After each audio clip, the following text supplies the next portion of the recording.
Good morning, gamers. Welcome into the Gamers Rose podcast. I'm your host, Joshua J. Alongside me, Wesley Lance. Good morning, everyone. And we're here to give you everything you need to know about the games coming up, gaming news, all of that good stuff. Today is Thursday, September 9th.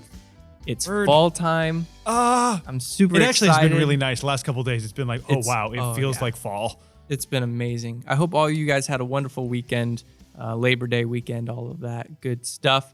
Getting a day off of work, hopefully for most of you, and just really enjoying it and spending time with family. So, way to hit the mic. So let's go ahead and get into it here real quick with the coffee of the week. Yeah, this one is going to be interesting. I'm honoring fall time here. It's a caramel apple spiced macchiato from Starbucks. And I've never known how to feel about apple with coffee because the cafe at our church has an apple flavoring. And I'm friends with the lady who runs it, and she's like, "Oh, you could get like a caramel apple latte." And I'm like, I don't know if I would want coffee with apple. Yeah, I don't know how I'm gonna feel about it either, but it smells interesting. It smells like fall. It smells divine. It smells like, let's give it a shot.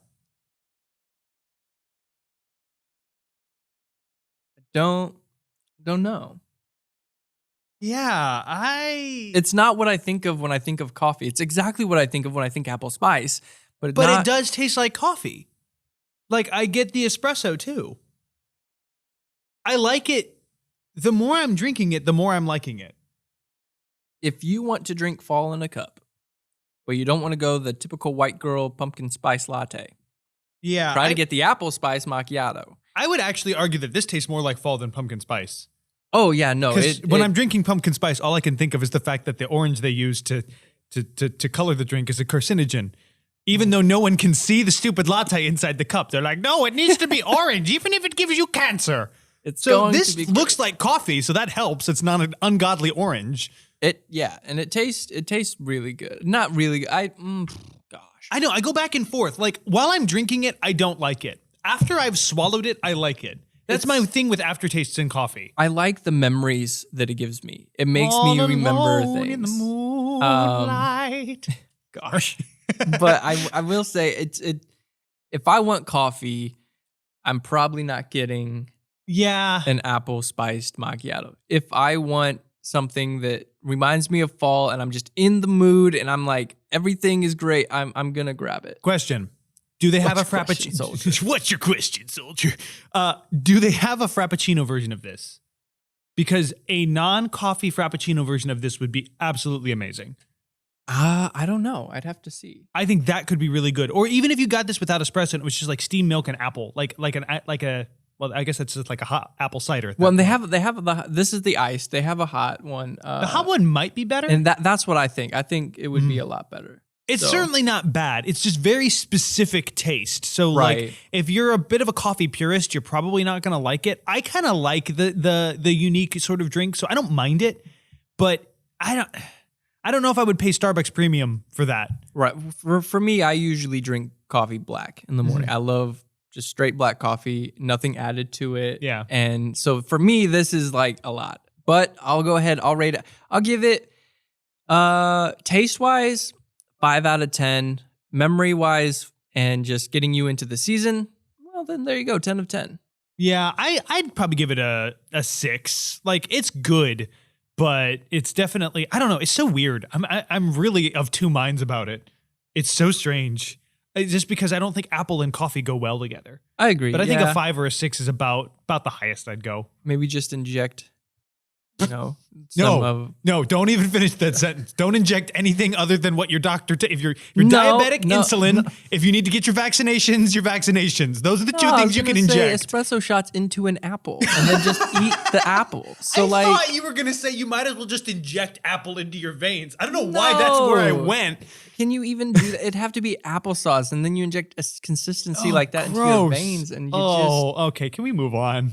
You started. I did start it. I don't. But this is just very telling of the way that I think of your humor. I immediately thought you were going to talk about injecting stuff into your veins rather than injecting espresso into an apple. That's still weird, but much less. Well. Anyway. There's no way to segue from that. I'm still going to drink this because A, we paid for it, and B, it's not bad. Right. No, it's definitely drinkable. It's drinkable coffee. So I have another small segment that I want to start doing. I'm a big football fan, and with fall being here, football's tonight. Thank goodness. We don't have to go another Sunday without football until February, I think 22nd. So wow. I am super pumped, super excited. And so I just went ahead and picked who I thought would win tonight. And we'll see what happens. Leave in the comments below what you guys think. I'm going to say Tampa Bay beats Cowboys 24-14. I think Tom Brady's going to do it again. I think they're going to make themselves to try to make another Super Bowl run. And the Cowboys are trash right now. So I feel like Tom Brady has actually made a deal with the devil. I'm not going to lie. Oh, man. Well, the way that the rules are in the NFL now is so much to help the quarterback. Mm-hmm. I mean, he could play forever. I mean, he's a good quarterback. He's a good quarterback. He's good. I think it would have been hilarious if in Cyberpunk 2077 they had an Easter egg where Tom Brady is still playing football. That would have been hilarious. That would have been great. Tom Brady's still playing. That would have been an amazing joke. But anyway, I don't know how much. I guess the overlap between those audiences is fairly wide. I would say 20, so. I mean, 20-something guys are generally both video game fans and football fans. Right. And 20-some-odd girls, too. I mean, That's true. Yeah. Sorry. No, I'm just No, you're right. That was a little sexist of me to be like, only guys. Michaela was more into the Notre Dame game yesterday than I was. So. Well, yeah, I wasn't into it a whole bunch. I watched the first half and then had to get the baby home to go to bed. So I was playing Mario Galaxy on my Switch, but I was listening to it. Speaking of games, we'll just go with that. Speaking of games, welcome to the Gamers Roast podcast, where that's literally the whole point. Well, what do you got for the roast of the week? Roast of the week this week is an actual roast because I'm back to feeling belligerent and negative because I've gone, so this is going to be great. So for those of you that have kind of been following the weird world of upgrading consoles, Sony has been offering a lot of their customers free upgrades if they were to buy the PS4 version of a PS5 game and then later get a PS5. They could upgrade their games that they already own for free. The sequel to Horizon Zero Dawn, Horizon Forbidden West, was supposed to be one of those games. And then recently, Sony announced that actually, if you wanted to be able to upgrade, let's say you don't have a PS5, you have PS4, you want to play Forbidden West, you would be able to. But if you were planning on buying a PS5 at some point in the future and didn't want to have to buy a whole other copy of the game, you had to buy a more expensive Premier edition of the game. And there were 3 different bundles, and the cheapest of which was $80. Let me see if I can find the actual prices here. Yeah, so you could buy the Digital Deluxe Edition, which was $80, which would be essentially the PS5 edition of the game plus a $10 surcharge for the opportunity to upgrade. Okay. The $200 Collector's Edition or the $260 Regala Edition. So apparently some people were going, I'm assuming that came with this doesn't say what it all came with. I'm assuming it comes with collectibles. Oh, for sure. But what better? Basically, Sony went back on their word and said, actually, you're going to have to pay to upgrade. And the internet did not like that. And we know what the internet does when it doesn't like things. It gets very loud. Go internet. So within a pretty quick turnaround, Sony did a complete 180 and been like, actually, no, you're totally going to be able to upgrade it for free. But they are saying from now on, you're going to have to pay a $10 surcharge to upgrade. So the new God of War, you're going to have to pay $10 to upgrade. But it was just really weird. So the only reason I knew about this is because in the group chat for Geeks Under Grace, they were talking about it. And they were talking about it one morning. And they were saying that they were going back on their word and a lot of people were upset. And then by that evening, one of the people was like, and Sony just went completely 180. And then so somebody was like, so what's to stop PS5 owners from buying the PS4 version of the game and upgrading it for free? And everybody was like, no, nothing. Nothing's stopping them. For a while, I thought if you had only a digital only PS5, you might not be able to buy the PS4 version on the PS Store. That would make sense. Mm-hmm. But I think one of my friends found it. So there's really no reason to not buy the PS4 and PS4 version and upgrade it for free. So I mean, I did that with the Madden 2021. So you have that on PS5? Yeah. So I went to the store at GameStop and I was like, "Hey, you guys got a PlayStation 5 version?" And they were like, "We do. I think it was $70." Yeah. And I was like, new ones are. "Oh." And he's like, "Or you can get the PlayStation 4 version for $30. And I'm like, wait, it's $30? I was like, okay, I'll get it. So he's like, yeah. He's like, but here's the deal. Because I was like, well, I want the PlayStation 5 version. He goes, you can upgrade it for $10. And I was like, okay. So I went ahead, got the Why is it only $30 for PS4? Well, that's the 2021. So that's last year. So 2022 is the one that just came out. Sports games do go on massive sale. I forgot. So I got it for $35. I went ahead and bought 2 of them, one for me and one for my buddy, because I'm like, it's the same price. And then I got home and it didn't even charge me $10 to upgrade. It just let me upgrade. So I got the PlayStation 5 version for like $45. Yeah, for $40. This is such a weird phenomenon, the upgrade thing, because we've never had that. Because for the most part, old generation games just weren't. The cross gen thing wasn't a thing, right? I mean, I guess there were some games that were released on both PS3 and PS4, but even then, it was kind of like Last of Us. Like it was like Last of Us remastered. It wasn't like The Last of Us releasing at the same time.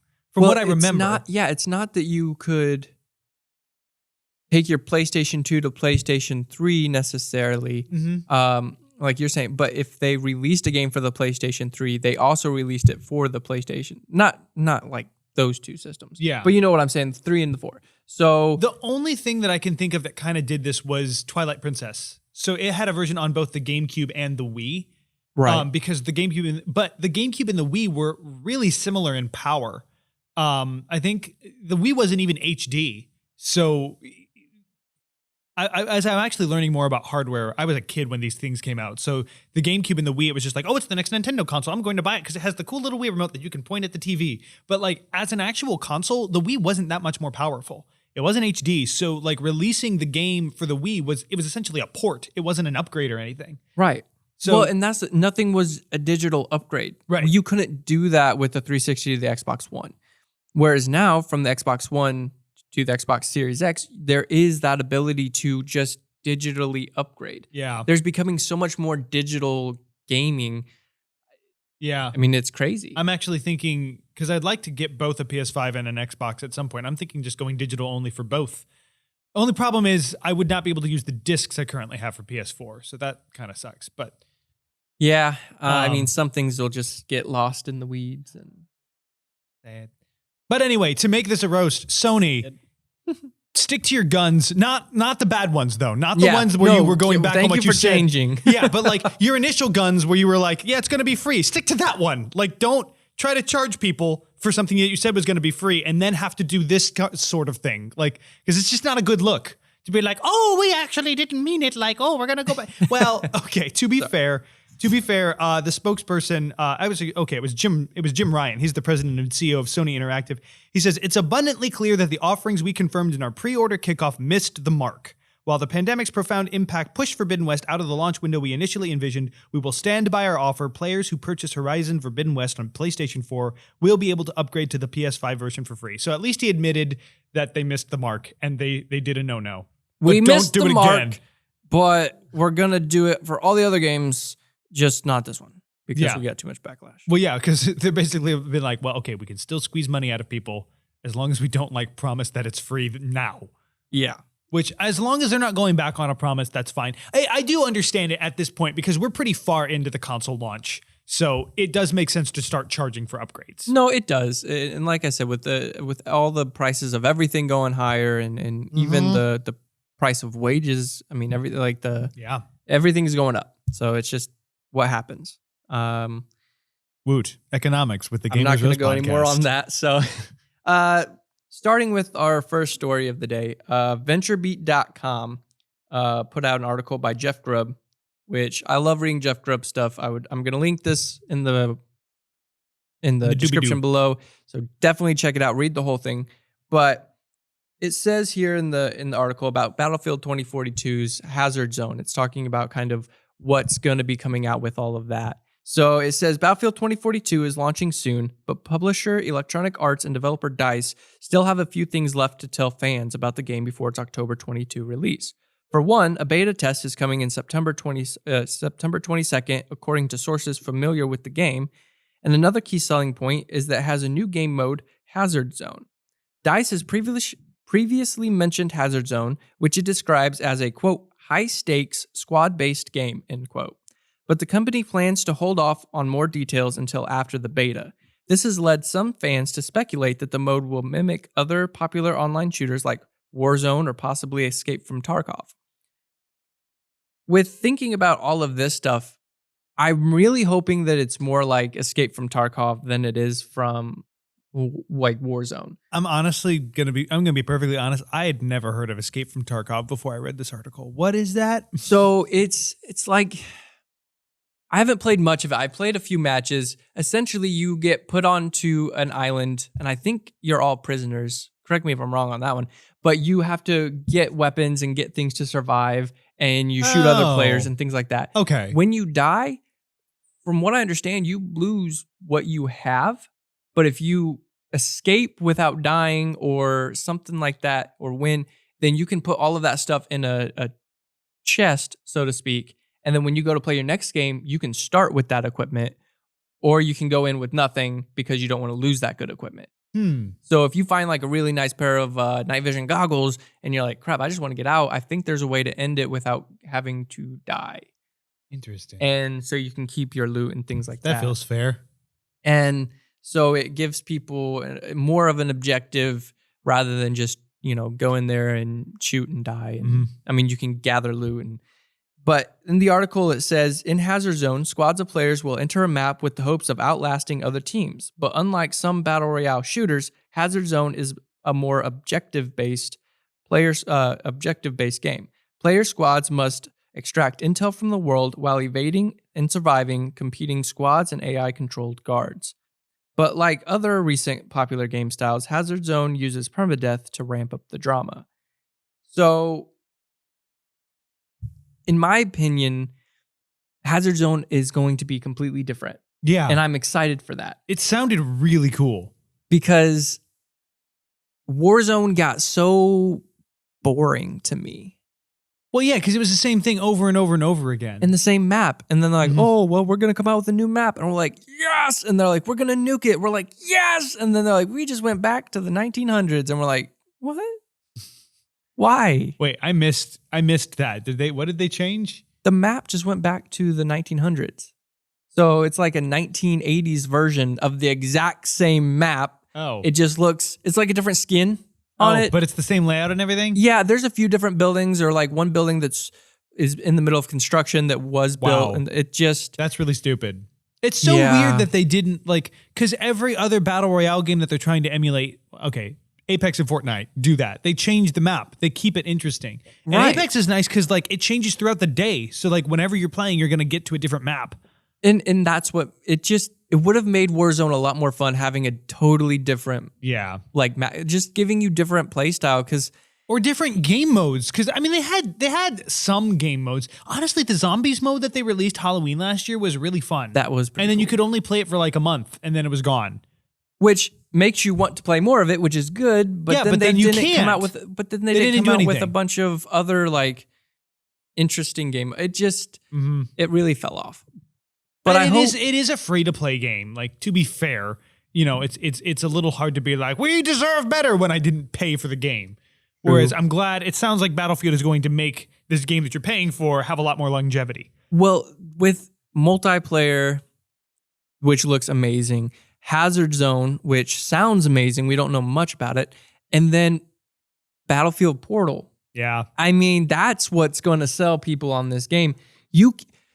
I'm so excited for what they're going to make in Battlefield Portal. I can really see this becoming another Halo Reach where people are just playing it nonstop for years because there's so much user-created content on top of the regular stuff. I mean, you could do 1v99, 1v100, 1v100, and what was it? There's 164 players or something like that can be in the game. Something like that, yeah. I mean, if you wanted to do that, you could. And give him 10,000 hit points.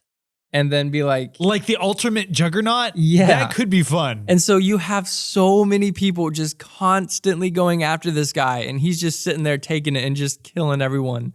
And have everyone else have your normal hit points, but they only have one life. Oh, that could be a lot of fun. Could you imagine being the last guy alive and just that sounds terrifying. Listening to some guy stomping and be like, I see you. It's like, no way, please. Just like Thanos. Just That's so weird. Yeah, that would be a lot of fun. So just all these different types of things you can do. Mm-hmm. I mean, you can make your own battle royale or escape from Tarkov in Battlefield Portal. You know, I mean, it wouldn't be obviously exactly like that. There are limitations, but that's what sells me on this game is Battlefield Portal. And Hazard Zone sounds like it's going to add, I like the objective-based gameplay because deathmatch is all right, but it's nice to have something other than just shoot the bad guys. Well, and that's one good thing about Battlefield that they've always done is they've had things like rush mode where you have like 2 points that you have to get to and blow them up with explosives. Once you do that, they give you another 2 to 3 objectives you have to get to and blow those. And you make your way through the map and you start taking out these, like, it's like, oh, you got to take out a satellite so that they can't, you know, see where we're coming from. You blow up their satellite. And it makes it more of a story-driven. Yeah. You know, they did that, I think, with Battlefield 1. They put in different battles that have happened between, like, you know, Germans in the U.S. and everything, and you had to play out those battles. Yeah, I played a little bit of Battlefield 1, and that was fun. It was like a conquest that felt like a story that you were trying to live out, and you could change history. Yeah. So they've always had a jump up from Call of Duty in that aspect in my mind. So just continuing with that is going to be amazing, especially with the way Hazard Zone is doing that. Yeah. I'm a Battlefield fanboy. I love it. I can tell. I'm so pumped, man. Anyway, so moving on though from Battlefield to No Man's Sky. Look at that. We're always back.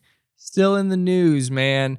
And luckily for Sean Murray, he's not being modded onto dinosaurs anymore. Hallelujah. Because he released it. He did it. He listened to this podcast. He listened to the podcast and goes, "Wait, they're doing what?" Crap. And then he realized, so we did it. That was us. We saved No Man's Sky. Welcome. So no, but the Frontiers update is out. So we talked about last week what we were hoping it would be. I wanted cities. I wanted huge, amazing cities. I didn't get that. Not quite. But what I did get is a nice village simulator. Yeah. Which sounds bad, but it's not for me. It's not me roasting it. It's basically Animal Crossing when you think about it. Super pumped for it. You can find a settlement or you could build one. You could build one, but I don't think that they'll have the same components. Probably, yeah. So they added a bunch of different building materials. They added a bunch of different... Didn't they revamp the building interface too? They did, yes. Thank goodness, because it was awful. It was horrible. I tried building one base and I was like, this is torture. I don't ever want to build anything more than this little 4x4 house I have. Yeah, they definitely did change that around, which is cool. But the biggest part is the towns. Yeah. So reading straight from No Man's Sky website, it says, become overseer of your very own procedurally generated alien settlement in Update 3.6, Frontiers. Make choices, guide your citizens, develop new structures, and defend your people from sentinels. Or take advantage of the massive overhaul of base building to construct your own dream base. And then they added a bunch more stuff. This page is so long. They added like interstellar clouds in space. Nebulas. They say here, quote, interstellar clouds. The headline of that is breathtaking nebulas. Right, but they said, quote, that's what a nebula is an interstellar cloud. Don't at me, bruh. Sorry. No. They had the base building grid menu, and they talk about how each settlement's unique because everything in this game is procedurally generated, which is really cool. And sometimes it looks wonky. So the first settlement that I found. Oh, you found one? I did. I found one. I just hopped into a creative game and found one just to kind of see the different aspects of it. And I hopped in, and it was a cool little Gex settlement. And so I hopped in, started doing stuff. I built a machine warehouse so that they could produce faster and better things. Slave labor, boom, get them Gex to work. Wow. And then... Space imperialism, ladies and gentlemen. Woohoo! You're literally the emperor. That's why he's called the emperor, because... I'm going to roll up with my Starship Cruiser and all that, Star Destroyers. This is going to bring out the best in everybody. It's going to be great. make them grow my nip bushes. Is that another word for marijuana? There's nips. That's definitely weed. weed. No Man's Sky. That's definitely weed. You can grow them and they sell for money. If I've ever heard a euphemism for weed, it's nip. Anyway, so, but no, I hopped in to see kind of what I could create and what I could do in this new Frontiers update. And I started out and I clicked yes for being the overseer. And right away, they were like, okay, build the overseer base part. So I built my little cabin that they allowed me to build. And I had people come to my village and they were like, hey, we have a warning for you. Do you want to hear it? And I could say yes or I could say no. And I was like, okay, sure. Like, what's the warning? And they warned me of different types of creatures that were on the world. And so my entire village decided to worship. Apparently there's a creature on there that's like a giant worm. And they're like, we will worship it. So I have the blessing. Wow. I have the blessing of this worm. And you told me about this. Yeah. You're like, I have the blessing of the worm. I was like, you have the what now? Yeah. So they have the blessing and it gives them happiness and better production. So I was like, okay, that's be messed blessed. Up. That's so weird. Wait. So they just casually added religion in this update? I mean, I guess so. They really buried the lead there. They're like, cities, also cults. Like, it's going to be great. But I started looking around, and here's where the procedurally generation thing kind of is like, Started looking around, and I found this really cool 2-story house. And I'm like, awesome. So I go inside, and I'm like, where's the stairs to the second story? Oh, no. I couldn't find it. So I'm like, okay. So I used my jetpack and flew up to the second floor. And I walk in, and it's a beautiful looking thing. And there's a little Gek walking around. I'm like, how'd he get in here? And I see stairs. I'm like, oh, I just missed him. I went down. No, there's no door. There's just a room downstairs. There's just 4 walls and the stairs. And I'm like, this Gek is now stuck in this little room downstairs and upstairs unless he wants to jump off the rail. And wow. I'm like, so some of the procedurally generation things don't work out too well. Yeah. But, and it did give me a choice, though, when I did build the warehouse, to build a warehouse or to build, I think it was like a landing platform for ships. Oh, okay. And so I went with the warehouse because it had better production for my workers.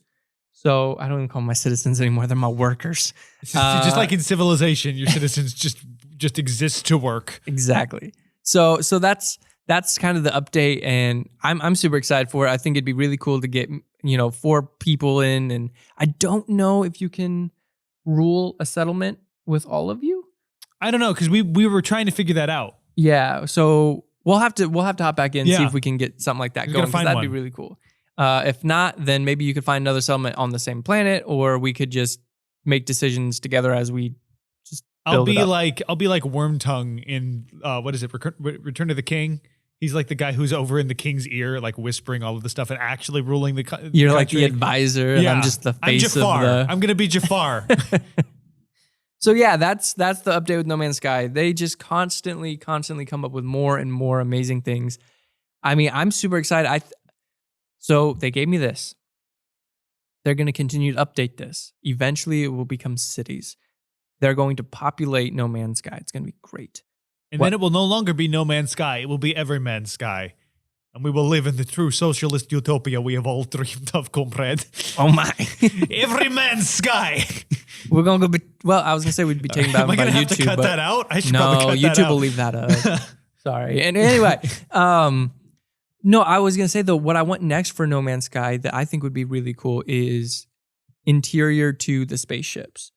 So you get like a frigate where you can actually walk around. Well, they do have the frigate where you can walk around. They do have those. Oh, they have those. Mind. Yeah, they have those. You played this game a ton. You can land ships in there, and all your buddies can walk around. You can even warp to other places. Well, yeah, together. I've been in one of those. Right, but what I'm talking about is where you can find some of these haulers.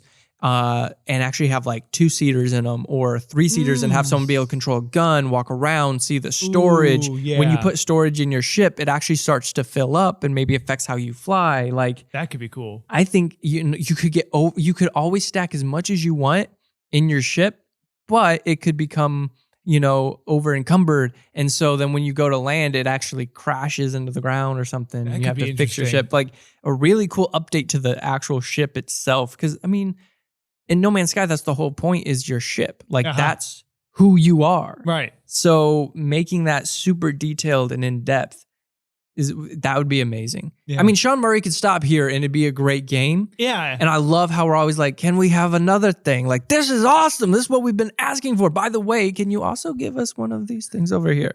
I mean, we just constantly get more. But then he does it. That's the thing. Because he loves it just as much as we love it. If not, I mean, not if, but he does love it more. Yeah. So he constantly wants to, it's like he's building his dream game and he's like, let's do more. And it's just a great game. I just think it's so weird how he's not making any more profit off of it. I know it's not DLC. Like it's he's all just free. That's what's incredible to me. And that's I have two minds about it. The optimistic part of me wants to believe that he's like this super like genuine good guy that's just like, I want to give you guys as much as possible. But there's another thing that's like, what's coming? Like there's got to be some kind of ulterior motive. Is there any sort of like microtransaction in the game? I haven't found any. I don't think so. I don't even think you can buy more units with actual money. I think it's literally just buying the game and you get all of it. That makes me suspicious. I mean, that's the pessimist in me. So this is actually the original case that I bought back in 2016 when it released, and I waited in line, did all the things, and so I kept holding on to it, thinking that it could possibly become something great, and it has. So it paid off. So eat that, 2016 Josh, who thought he had wasted his money. I did think I did. Well, man, you were so mad. I did at that point. Remember I wasted this. it too. I remember right before it came out, though, someone had found out what happens when you get to the center of the galaxy, which was the end of the game. And I was like, I don't want to watch it. I'm going to get there myself. I'm like, screw it. I'm going to watch it. And I watched it. And I was so depressed at the ending. But I still went and bought the game anyway the very next day. So, because I wanted to play it for myself. Because I thought maybe it's a lie. I at least need to be disappointed by my own actions rather than the actions of others. So, all right. You got our last topic of the day, actually. I feel like we've been like talking a long time this time. But I don't know. We've had a lot to say. Yeah. So the last thing, real quick, I'm going to open this up because you sent it to me. And this is right up my alley because it's Nintendo again. Yay! Nintendo is allegedly, so this is still technically a leak, but they said it was The Verge said it was a pretty strong leak. Allegedly, Nintendo is possibly bringing Game Boy and Game Boy Color games to the Switch Online, which would probably finally convince me to buy Switch Online, which I don't know why I haven't already. It's $20 a year. Is it coming out with Treasure Planet? What? Sorry, you just took me. What? The Game Boy game Treasure Planet? Probably not. Keep talking. I'm because licensed games are probably not.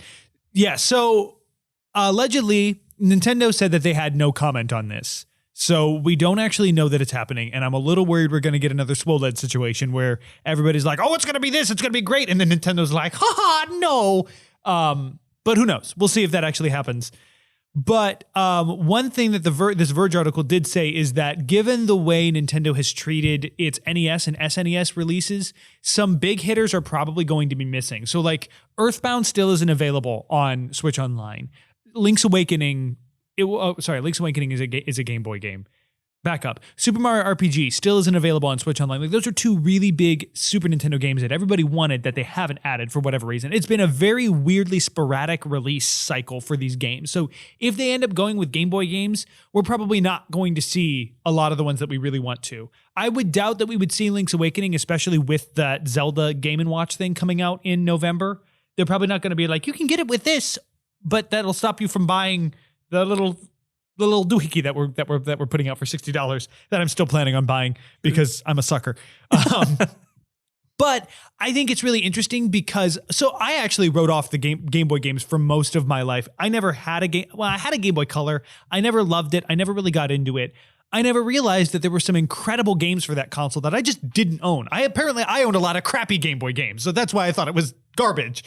But like I bought Super Mario Land 2 for my 3DS. I bought Wario Land 3. I've bought I think those are the only two Game Boy games. No, I bought Oracle of Oracle of Ages, and they're incredible games. Like, they're really, really cool for this tiny little handheld that I thought was just garbage. And of course, there's like the Pokemon games. There's some really, I mean, some games are selling for like millions of dollars. Yeah, original editions. So if they do this, I think it'll be really cool because it'll give people like me who either wrote off the Game Boy or just didn't grow up with it. Because like Connor, my little brother, he's like 13. So the Game Boy was never a part, and not even the Game Boy Advance was part of his life. For crying out loud, the DS wasn't part of his life. So this will give him an opportunity to experience some of these games in a really easy to swallow format. This would give me an excuse to try one of the original Pokemons because I didn't want to buy them because I've never been a huge fan of Pokemon. But like, I kind of feel like I've always felt like I should try the original. So this would give me an excuse to try it and be like, yeah, no, I still don't like Pokemon. Or you get into it and now it's a whole new world. I mean, something tells me that Pokemon Red is not going to be like, whoa. Like, have you ever seen Pokemon Red? It's like as bare bones as you can possibly get when it comes to Pokemon. I'm just saying, they better come out with Treasure Plan. That was my game on the Game Boy Advance. That's such a deep cut. There's no way. It just... Also, because it's Disney. It got like a 75 on Metacritic. And but it's Disney. Disney's not going to give them the rights to do that. Disney is so possessive of its properties to the point that they re-released the Lion King Super Nintendo game as its own thing under Disney Publishing for modern day consoles. Do you remember this? I think it was like Lion King and Aladdin. They released those games as like new, like you can buy it, I think, for the Switch, but it wasn't available on the Super Nintendo online service. There's no way Treasure Planet's coming that way. I'm sorry. I don't mean to crush your dreams like that. But I loved it. The nice little pink dude that would and I'm like, hello, little pink dude, my little friend. This is so weird hearing I didn't even know that there was a Treasure Planet Game Boy game. So hearing your memories of this is so strange. It was my favorite. Yeah. Be trying to play it in the car, going on long road trips. No, I think what we'll see the Pokemon games. We might see the Oracle games. Maybe we'll see Link's Awakening. I don't know. Nintendo is so hard to predict anymore because they're so we're talking about the WNDs, the weird Nintendo decisions. Right. They're so sporadic with the games that they release on this service. I don't know. We might get Wario. I think we'd get Wario Land. I think we'll get we'll probably get Metroid 2, even though I've heard that Metroid 2 is the worst Metroid game by a lot of people. That was the one that got remade as Metroid Samus Returns, which I still haven't played, which I probably want to. But I think that it'll be really cool if they do end up doing this. I think it'll be. I think there'll be a lot of people getting into it for the retro gaming without having to play on their Game Boy. I think I would buy it at that point because that's the console that I missed out on. And that's where I think games started to get really Super Nintendo, they got really in depth, but I don't know.